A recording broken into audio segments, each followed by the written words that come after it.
को जानकारी भी दे रहे हैं। साथियों, सबसे पहले बताना चाहूँगा, जो ये घटना घटी है, चाहे वो राजस्थान की हो, चाहे वो मध्य प्रदेश की हो, या तमाम दिल्ली में भी घटनाएं घट रही हैं। अभी दिल्ली के अंदर डाबड़ी मोड़ के ऊपर आप लोगों ने देखा होगा, वो एससी के मकान थे, 2 मकान वहां तोड़ दिए गए हैं।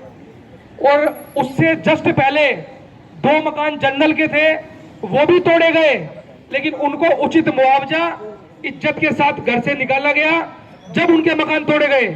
लेकिन जो एससी के थे, ना उनके कोई मुआवजा दिया गया, ना उनसे इज्जत से जो प्रशासन था वो पेश आया।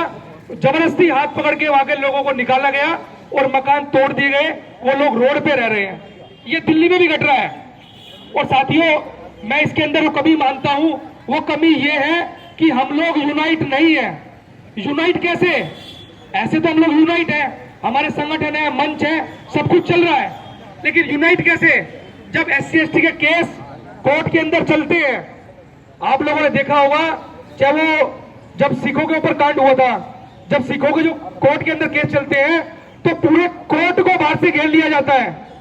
पूरे कोर्ट को उनके मजहब के, उनके धर्म के लोग पूरे तरीके से घेर लेते हैं।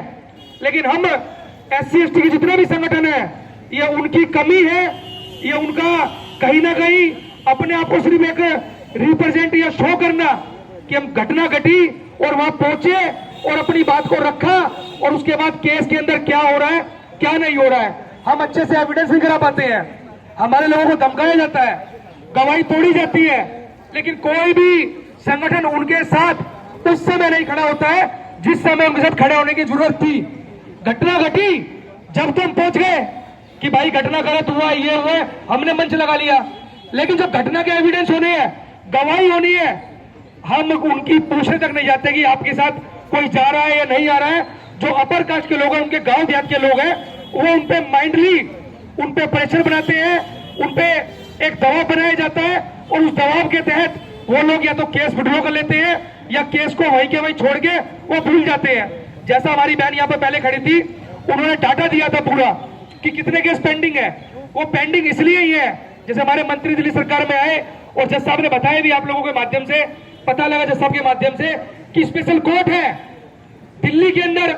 हमारे लोगों को मालूम था कि भाई कोर्ट है, चलो पता लग गया, तो कितने लोग प्रदर्शन करेंगे, कितने लोग उस कोर्ट को बनवाएंगे।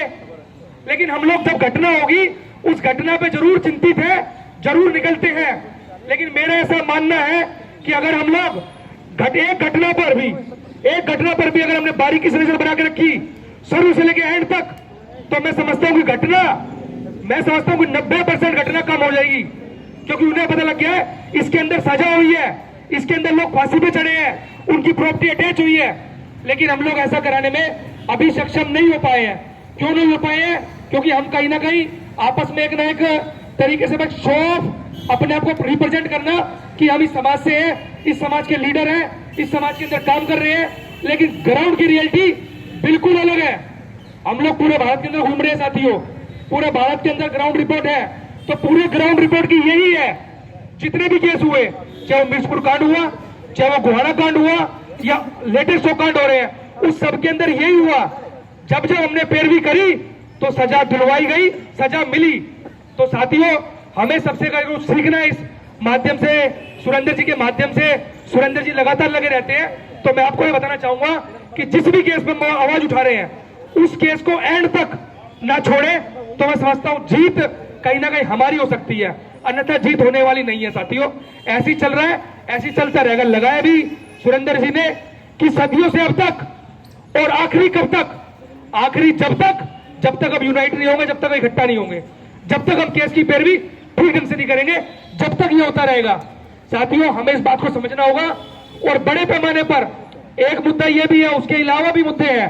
नौकरियां खत्म कर दी जा रही है, यूनिवर्सिटी से लोग पढ़ के जाए तो जाए कहां?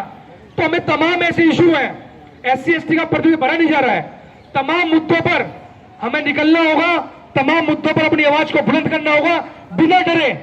साथियों, डर कहीं ना कहीं हमारे लोगों का कारण एक आड़े आता है।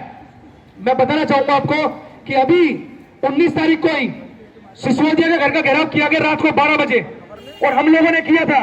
जिनके मकान तोड़े गए, रात को 12 बजे हम उस सिसोदिया घेराव किया और उसको बोला कि भाई SC के लोग हैं, तुम बोलते हो कि भाई वोट लेने से पहले थे कि तुम जो है मालिक हो और हम नौकर हैं, और जब मालिक उनके घर पहुंचे तो नौकर सो रहे थे। उल्टा सिस्टम कर दिया है, जब मालिक घर पहुंचे तो नौकर सो रहे थे। वो इसलिए सो रहे थे क्योंकि नौकरों ने जिसको जिताया था अब वो मालिक बन गए हैं और हमें बता रहे कि तुम नौकर हो। तो साथियों, इस कॉन्सेप्ट को समझना होगा, इस सिस्टम को समझना होगा, और सिस्टम समझने के लिए हमें लगातार हर मुद्दे पर बारीकी से पकड़ बनाकर, बारीकी से नजर बनाकर इस लड़ाई को लड़नी होगी।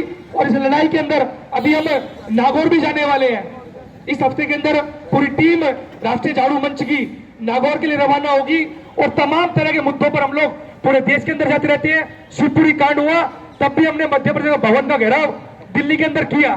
तो साथियों, हमें इस तरीके से अपने इस सब चीज दांव पे लगाकर आपको आगे आना होगा, बिना डरे बिना रुके। तो साथियों, मेरी बात यह समाप्त हुई। आप लोगों ने सुना, समय दिए सुरेंद्र जी, आपका बहुत बहुत धन्यवाद। जय भीम साथियों।